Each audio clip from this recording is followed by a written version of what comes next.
So, you tried the new speaking practice yesterday? I did. I found a great podcast, put on my headphones, and prepared to shadow the speaker. And how did it go? I hit the 15-second rewind button 12 times, panicked, and then stared at the wall in silence. That does not sound like a relaxing practice session. No, I sounded like a broken robot trying to learn human emotion. Hello, everyone. Welcome back to Everyday English Learning. Real English for your everyday life. Hi there. I'm Jake. And I'm Lily. Today, the topic is a popular practice method called shadowing. Specifically, this conversation is about why shadowing makes so many people freeze and overthink. It is supposed to be simple. You listen to a native speaker and repeat what they say. But in real life, you try to copy every single sound perfectly. You miss one word and the whole system crashes. Which means a tool that should build your confidence actually ruins it. Exactly. You start feeling like you are failing an exam you gave yourself. Today, you will hear a much smaller, softer way to shadow. The goal is to use podcasts for speaking practice without hitting pause every 3 seconds. As always, you do not need to catch every word today. Just follow the main idea. I will also highlight some useful phrases in the meaning moments section later. But first, I want to go back to you staring at the wall. What exactly were you trying to repeat? It was a simple sentence about ordering coffee, but the speaker was suddenly talking at the speed of light. You expected a relaxed coffee order. Instead, you received an auctioneer. Exactly. I heard the first 2 words, and then my brain just stopped recording. I assumed my listening skills were terrible, so I tried harder. Many people make that assumption. You think you need to fix your ears. But the problem yesterday was not your listening. Then what was it? Because my mouth completely refused to move. I was sitting at my desk feeling totally frozen. It was the strict rule you gave yourself. You were trying to do 3 complex things at the exact same time. I was just trying to repeat a basic sentence about coffee. That feels like only one thing. Let me break it down. You were trying to understand the meaning, memorize the grammar, and perfectly copy the pronunciation, all at full speed. Oh wow. When you list them like that, it does sound like an impossible amount of work. It causes an overload. Your brain simply runs out of space to process all that new information. Overload makes sense. I felt like a computer with too many programs open. Once I missed a single syllable, everything stopped. That is why traditional shadowing fails for so many English learners. You try to match the original speed immediately, without any safety net. And because you are focusing so intensely on the sound, you lose track of what the words actually mean. Yes, to lose track means you forget where you are or what is happening in the moment. Which is exactly what happened to me by the 3rd rewind. I was making noise without understanding the coffee order. When you lose track of the meaning, you are no longer practicing natural conversation. You are just taking a stressful speed test. I hear that. But if I do not try to match the speaker perfectly, am I even shadowing, or am I just talking to myself? You are talking to yourself either way. But the goal is to borrow their rhythm, not steal their exact voice. That takes some pressure off. But how does that actually work? If I hear the coffee order, what should I do?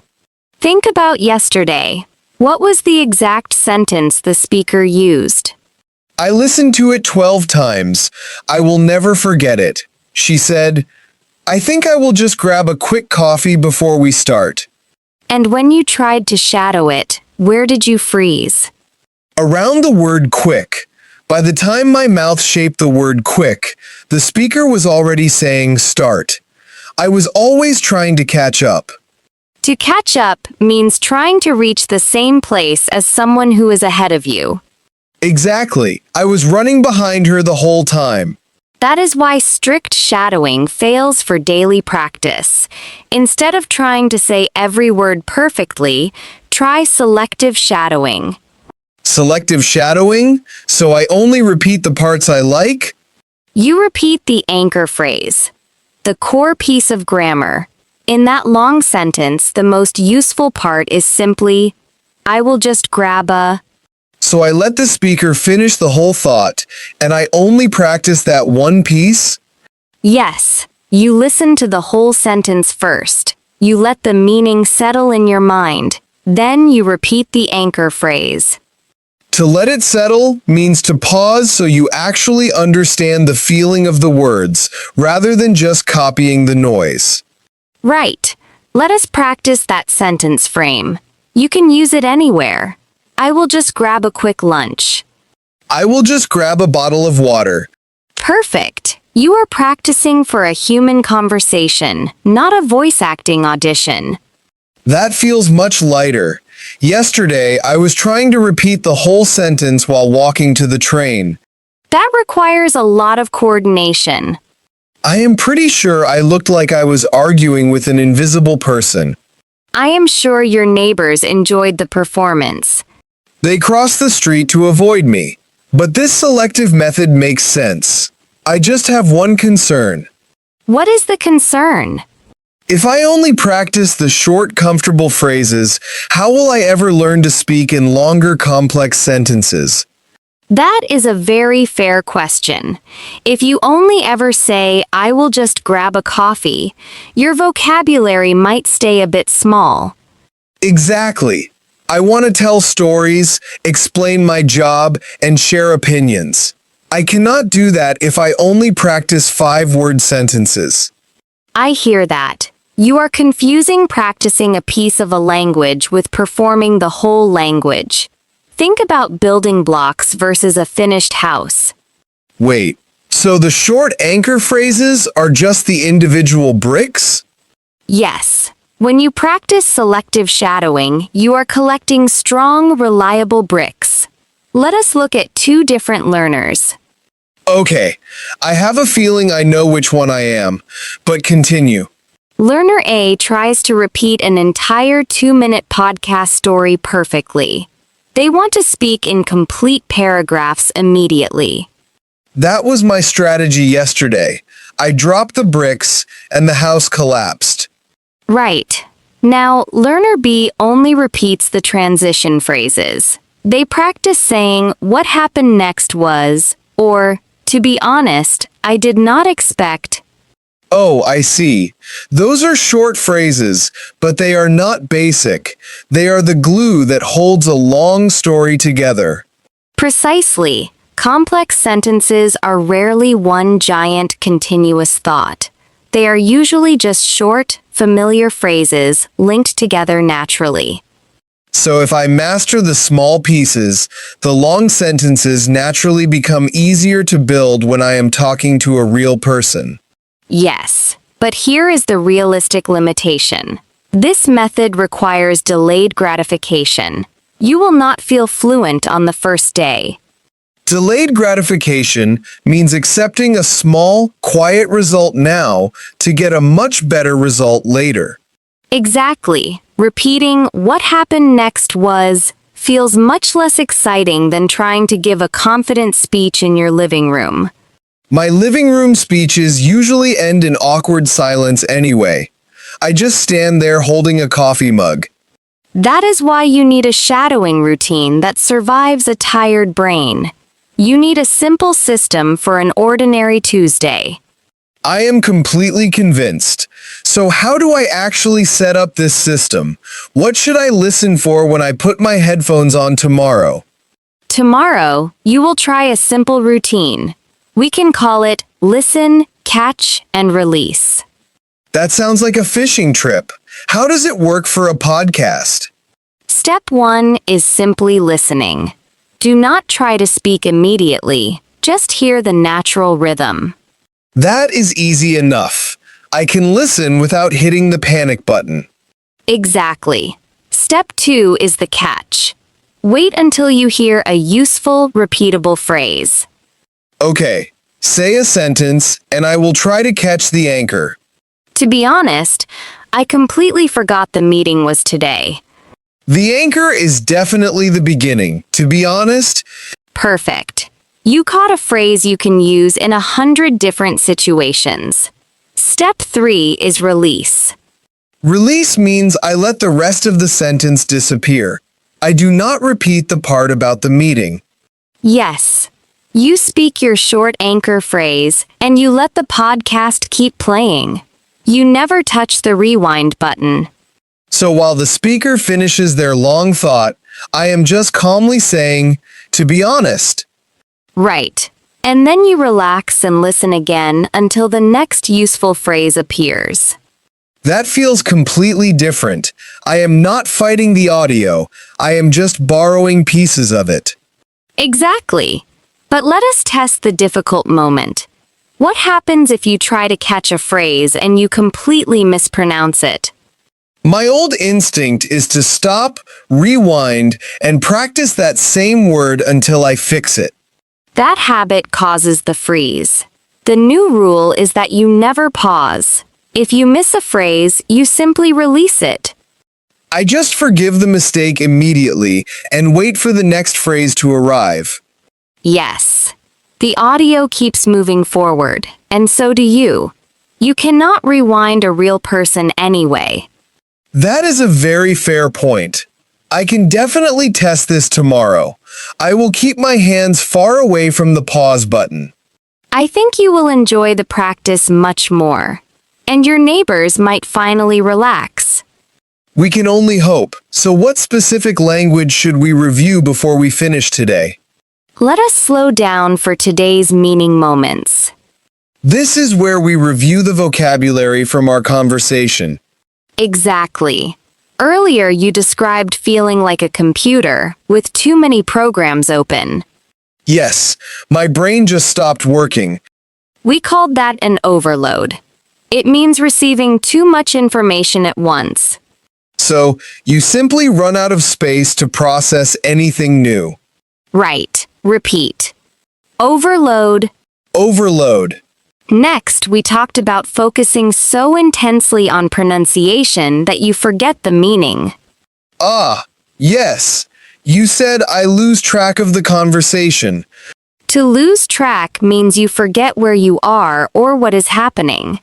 You can lose track of time or a story. Precisely. Repeat. To lose track. To lose track. Our final item is the solution to the overload, the anchor phrase. That is the short, reliable piece of grammar you choose to catch. Yes. An anchor keeps a boat from moving away. An anchor phrase keeps you grounded. So instead of floating away in a long sentence, you hold on to the anchor. Beautifully said. Repeat. Anchor phrase. Anchor phrase. Now let us move to say it better. We have 2 upgrades today. What is the first basic sentence? I missed a word, so I stopped. That describes my old shadowing habit perfectly. A stronger, calmer version is, I missed a phrase, but I just released it. Oh, that feels much healthier. You acknowledge the mistake without letting it ruin the practice. Exactly. The second basic sentence is, I am trying to copy her voice. That sounds like a difficult acting audition. A more useful upgrade is, I am just borrowing her rhythm. I like that. I am still me, just using a different speed for a moment. Before we finish today, let us do a short guided practice. I am ready. Earlier, we caught the anchor phrase, to be honest. Let us build with it. Okay, give me a situation. You are declining an invitation because you are tired. Start with the anchor. To be honest, I just want to go home and rest. Perfect. Try one more. You forgot an email.